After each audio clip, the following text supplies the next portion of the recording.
Hi dear friend, आप सभी देख रहे हैं कि जो चैप्टर मैं पढ़ा रहा हूँ डिफ्लेक्शन ऑफ ए बीम, उससे रिलेटेड ये क्वेश्चन है जो आपको काफ़ी हेल्पफुल करेगा। और ये क्वेश्चन क्या है, देखो यहाँ पर क्वेश्चन बोला है कि a beam simply supported at both and. ठीक है, एक बीम है जो बोथ एंड पे क्या है, सिंपली सपोर्टेड है। तो मैं यहाँ पे पहले बना ही देता हूँ।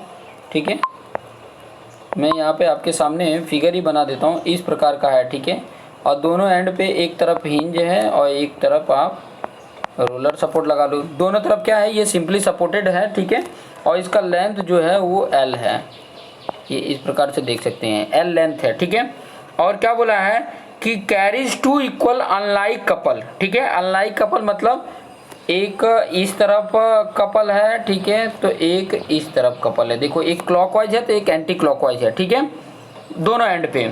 इफ द फ्लेक्सुरल रिजिडिटी, मतलब इसका फ्लेक्सुरल रिजिडिटी ई आई, ठीक है, ठीक है, कांस्टेंट है, मतलब हर जगह पे ई आई ही है। Then the central deflection of the beam, अभी इसका सेंट्रल डिफ्लेक्शन कितना आएगा। सेंट्रल डिफ्लेक्शन मतलब मैं आपको यहाँ पे बता दूँ, इसका सेंट्रल डिफ्लेक्शन कितना आएगा, मतलब इस प्रकार से इसका डिफ्लेक्शन होगा।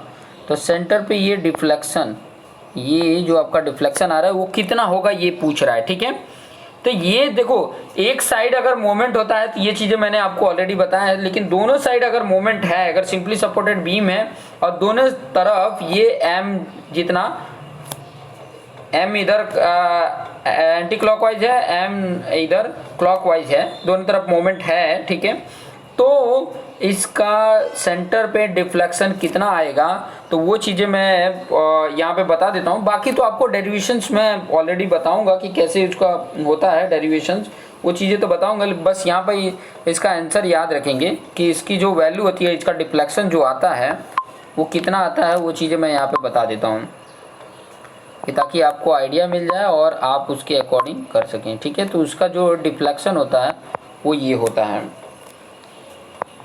M L square upon 8EI। ये चीज़ें याद रखेंगे। ठीक है, ये पॉइंट जो मैंने अभी बताया, ये चीज़ें याद रखेंगे कि अगर दोनों सिंपली सपोर्टेड बीम पे दोनों एंड पे अगर मोमेंट लगे हैं m जितना, तो उसकी डिफ्लेक्शन सेंटर पे ml स्क्वायर अपन 8EI होता है। ये चीज़ें याद रखेंगे।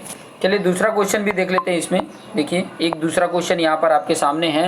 What is the horizontal deflection of free end C. ठीक है, सी पर जो ये सी पॉइंट है आप देख रहे हैं, ये जो सी पॉइंट है, ये जो सी पॉइंट है, ठीक है, यहाँ पर उसका डिफ्लेक्शन क्या होगा। ठीक है, तो ये सी पॉइंट पे डिफ्लेक्शन पूछा है और आप यहाँ पे देख सकते हैं सी पे मोमेंट लगा हुआ है, क्लॉकवाइज मोमेंट लगा हुआ है, क्लॉकवाइज मोमेंट लगा हुआ है, और ई आई जो है वो सब जगह पे कांस्टेंट है। यहाँ पे लिखा भी है ई आई क्या है, कांस्टेंट है।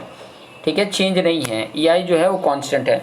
तो यहाँ पर एक चीज़ मैं आपको बता दूँ कि जब सी पे यहाँ पे डिफ्लेक्शन फाइंड आउट करना हो, तो यहाँ की अगर मैं पॉइंट बताऊँ कि अगर मैं इसको थोड़ा सा सेपरेट कर देता हूँ, क्योंकि आगे के जो मैं वीडियो बनाने वाला हूँ वो इसी के बेस पर है।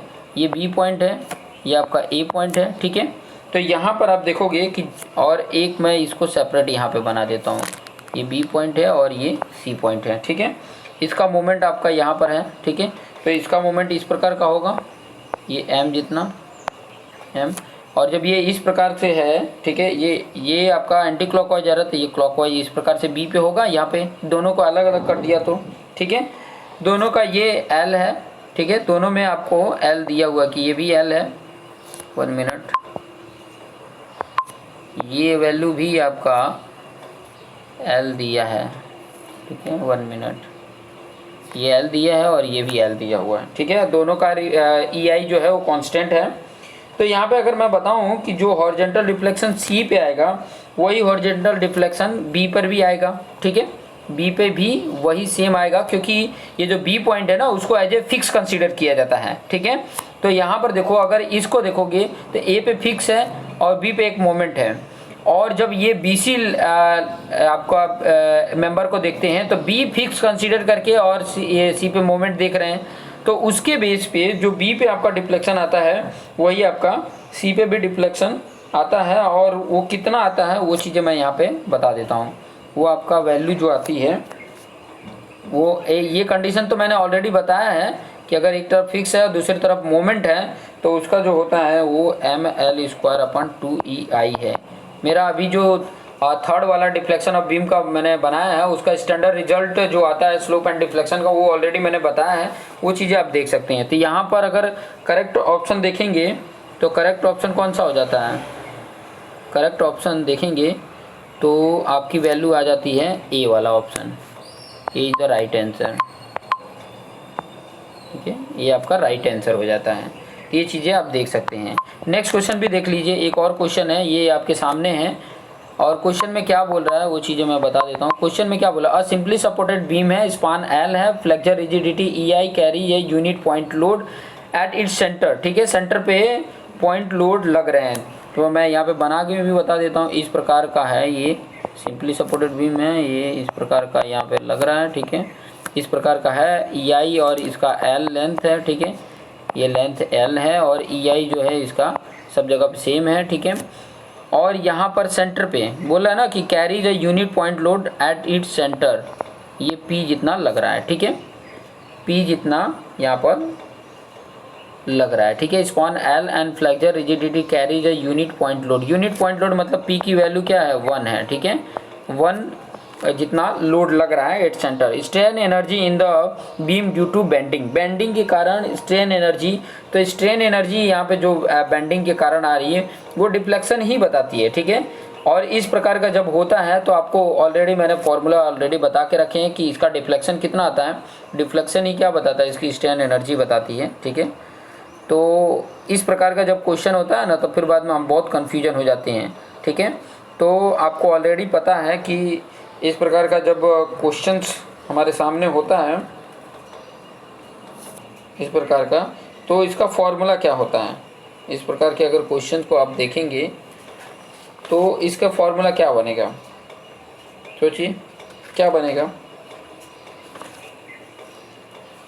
तो इसका फॉर्मूला जो आ जाता है वो ये आ जाता है, मैं ये ऑलरेडी बता भी देता हूँ। ठीक है, कि फॉर्मूला ऑलरेडी मतलब सेंटर पे है तो इसका डिफ्लेक्शन क्या आएगा वो चीज़ आपको ऑलरेडी पता है, मैं यहाँ पे बता भी देता हूँ क्या फॉर्मूला होता था।